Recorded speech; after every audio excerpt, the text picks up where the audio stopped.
Hey everyone, Michelle, back with the part 2 to the spooky story where the guy traveled out of the country for work. So we'll pick up where we left off. If you didn't see part 1, it will be the video before this. So go listen to that. You're going to want to, and then come on back. Shining our torchlights around the living room. Admittingly, it wasn't that dark, but the curtains were closed and we didn't think to turn on the breaker. We tried to come up with some rational explanation. It might have been someone's idea of a joke, or the original fitting out team had done a terrible job of arranging the furniture, etc. However, it quickly dawned on us that we could clearly see the streaks in the dust that the legs of the furniture had made on the tiled floor, and swirling patterns they had made showed that they had been in their original positions until very recently. So it is clearly that it wasn't the original fitting team ineptitude, as the dust would have covered such a movement over time. If it were some practical joke and some prankster was somehow accessing the locked and sealed apartment at night just to spite the three of us, there was no reason why they would move the furniture in such a weird swirling fashion, and not least they would have had to do it while leaving no footprints or shoe prints in the dust on the floor. We were leaving footprints like a full marathon had just stampeded through the door in the 2 minutes we had been in the apartment. Needless to say that when the penny dropped, our courage failed and we left in much faster fashion than when hence we had come. While all of this was happening, other incidents were also cropping up.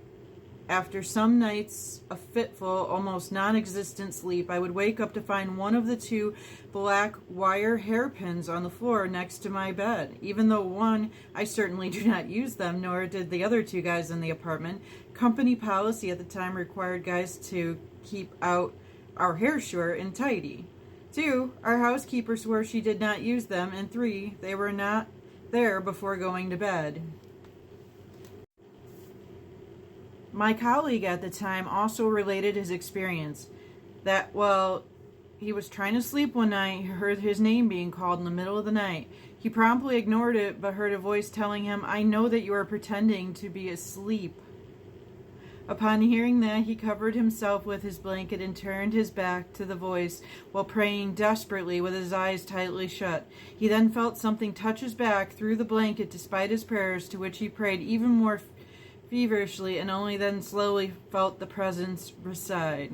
Another colleague had his CDs fly out of the CD rack for no reason whatsoever in his apartment. All of this, mind you, was happening while we still had to put in a hard day's work, 5.5 days a week.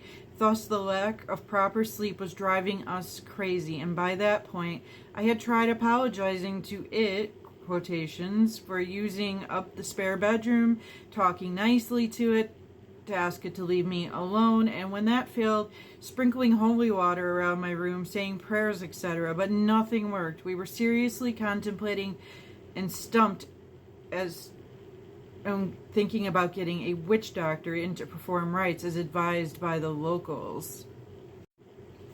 I told our director of operations about the problem, as we needed clearance to hire and bring in a witch doctor anyhow, but he scoffed at us. He was living in a bungalow separate from our housing. After a couple more weeks of this, I demanded to be transferred back, as I couldn't take it anymore. I was then told I had to wait for a replacement, which would take about 3 weeks.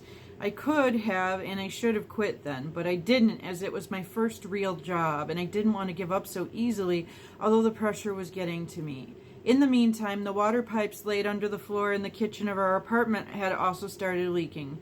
Thus, the kitchen floor was perpetually covered in a layer of water. Luckily, the design of the kitchen was that the floor and kitchen had slightly sunken in and a drain hole right in the middle of it, so the leak didn't flood the rest of the apartment. But the kitchen floor started getting slimy nonetheless, making the apartment kind of a hellhole to live in, both literally and figuratively. Our company wouldn't agree to spend money to repair the pipe, and it was either live in it or move to the apartment above. But after what we had seen upstairs, that really wasn't a choice. So by this time, things were coming to a head, and the lack of sleep and living in a constant dread and fear of coming back to the apartment after work was really getting to me. So one night, I lost it. I was just so mad at having suffered for so long that I didn't care what happened to me, and my soul was sucked away, or I was dragged to the warm place below, etc. I just vowed to go down swinging if it came to that. So he was pretty worked up. So that fateful night, after usual tossing and turning and feeling of staring hate radiating toward me in the room, I snapped and I just stood up in my bed and I screamed at it that if it was so unhappy with me, then let's have it out right now. I told it that I did not want to stay there, but I had no choice about where to stay, and that I would be leaving in a couple of weeks, and if it didn't like it, then we could just have it out right then and there. Otherwise, it should leave me the hell alone, and I was utterly fed up, and I was prepared to fight to the death. I guess by that point, even if a demon from the pits of hell had appeared in front of me, I would have punched, kicked, scratched, bit, and spit all the way down to hell to teach it a lesson. But lo and behold, even though I had thrown down the gauntlet, I was only met with deafening silence, and nothing actually happened that night. Instead, things actually started settling down after that, and the feeling of someone staring daggers at us every night soon faded. There were no more incidents in the final weeks before I left. While this is a bit anticlimactic, it is a true story, and it does mean that I am here to talk about it. The good thing is that it showed me the paranormal does exist, and that being fearful only makes things worse. In addition, sometimes speaking nicely, apologizing, being respectful just doesn't cut it if you have trespassed or offended them in some way. So if you are in a tight corner and all else fails, perhaps the righteous wrath of a human is more powerful a force than we give credit for, because my holy water and prayer sure did not help me in that time. All right, guys. So, what do you think about this story? It's obvious in the end, he feels that God, his prayers weren't heard, or God didn't help him, and that it was really his own, resolute, I'm not going to put up with this anymore, reaching that firmness that, having it out with that spirit that stopped the activity. And he's recommending that maybe if someone's stuck in that position. So what do you think?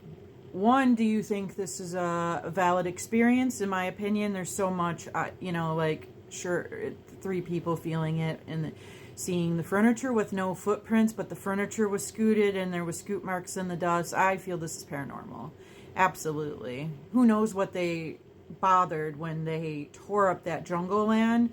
Who knows? It doesn't even say what country this is in. So you can just imagine with the local customs that were mentioned in part 1, the talk of the witch doctors. So clearly they have some different thoughts around there on this stuff and beliefs.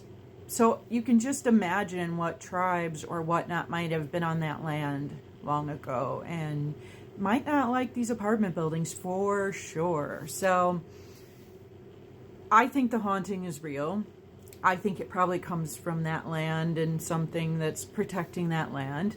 And honestly, I think his approach, although I always believe in the power of prayer, sometimes it is not enough. And he is correct about that. As a paranormal investigator, I will tell you, sometimes you have to claim your space, take control. Same as like raising a child or something, like, you're not going to let something run all over you and your space because it's yours now, and you have a right to be there. So I do think how he handled it ultimately was the right way to deal with this particular spirit or entity. So drop your comments, please leave me feedback, what you think about it, and hit that repost button so others are seeing this, please. Thank you so much. I know it was a long one. Thanks for listening.